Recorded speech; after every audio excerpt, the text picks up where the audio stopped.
여러분 안녕하십니까? 철도 파업 20일째를 맡고 있는 가운데 코레일 측이 파업 참여 노조원들에 대한 대규모 징계 절차에 들어갔습니다. 한편 어제 자정 최후 통첩 이후 876명의 파업 참가자들이 업무에 추가 복귀했습니다. 신정현 기자의 보도입니다. 코레일이 어젯밤 자정을 시한으로 업무 복귀 최후 통첩을 날린 이후 일터로 돌아온 노조원이 876명으로 집계됐습니다. 그동안 복귀한 파업 참가자까지 합치면 모두 2,048명, 복귀율 23.3%로 최후 통첩 전에 비해 10%포인트 늘었습니다. 하지만 파업의 중추인 기관사들은 87명이 복귀해 복귀율은 3.2%에 그쳤습니다. 코레일은 어제 파업자들의 복귀를 최후 통첩한 이후 876명이 추가 복귀했다고 밝혔습니다. 이에 따라 전체 복귀율도 어제보다 10%포인트 높아진 23.3%로 높아졌습니다. 그러나 기관사 복귀율은 3%대로 여전히 낮습니다. 정부는 압박 강도를 높였습니다. 징계의 실효성을 높이기 위해 불법 파업에 참가만 해도 해고할 수 있도록 하겠다는 것입니다. 필수 공익 사업의 경우에 단순 참가자, 직권 면직, 입법 방안에 대해서도 검토할 예정입니다. 네, 면허 발급으로 수서발 KTX사는 이제 본격적인 사업 준비에 들어가게 됐습니다. 2015년부터는 시운전이 가능할 것이란 예상도 나오고 있습니다. 장미일 기자입니다. 공사가 한창인 서울 수서의 KTX 역사. 수서발 KTX는 이곳에서 출발해 부산과 목포를 오갑니다. 수서에서 평택까지는 기존의 KTX 노선과 다르지만 그 외의 노선은 같은 선로를 이용합니다.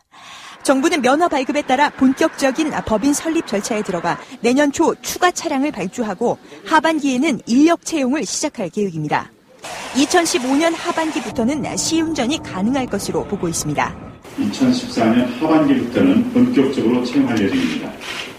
초기에는 40여 명 규모로 구성을 해서 운영하다가 3단계에 걸쳐서 단계적으로 인력을 확충해서 정부는 수서발 KTX의 요금을 기존 서울역 노선의 90%로 낮출 계획입니다.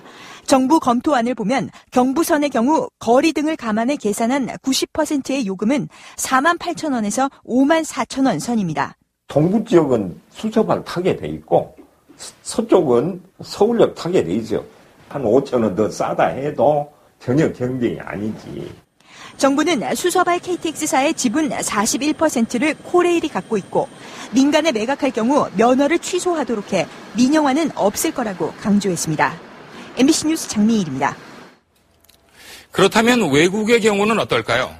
철도를 민영화하고 경쟁 체제를 도입한 유럽 국가들의 사례를 이주승 특파원이 취재했습니다. 영국에서 가장 붐비는 역인 런던 워털루역입니다. 연간 이용객이 1억 명에 달합니다. It's just for me, it's just a bit more accessible getting the train up to London. In general, we have a good transport system, so I think people are happy overall. 이곳 기차들은 모두 한 민간 회사가 운영합니다. 또 바로 옆 워털루 이스트역에는 다른 회사 기차들이 다닙니다. 이 밖에 패딩턴역과 세인트 판크라스역 등 런던 시내 주요 역에서 출발하는 열차는 모두 소속이 다릅니다. 이렇게 런던을 오가는 민간 철도 회사는 18개나 됩니다. 영국은 20년 전에 적자투성이 국영철도 회사를 분할 매각해 현재 30여 개 민간 회사가 운영되고 있습니다. Every year I think they've been going above inflation rate and they're really expensive. I think London Transport is actually very good value for money. 요금에 대한 논란은 여전한 가운데 여객 수송은 크게 늘었고 사고는 줄어든 것으로 나타났습니다. 가장 성공적으로 철도 경쟁 체제를 도입한 나라로는 스웨덴이 꼽힙니다. 스웨덴 철도공사와 12개 민간 회사가 경쟁하는 체제인데 지역 철도의 경우 운영 비용이 20%가량 감소했습니다. 또 이탈리아와 오스트리아는 공기업이 독점하던 노선에 민간 업체가 참여해 요금이 인하된 경우입니다. 공기업 독점 체제를 유지하고 있는 프랑스도 현재 철도 개혁 방안을 고심하고 있습니다. 런던에서 MBC 뉴스 이주승입니다.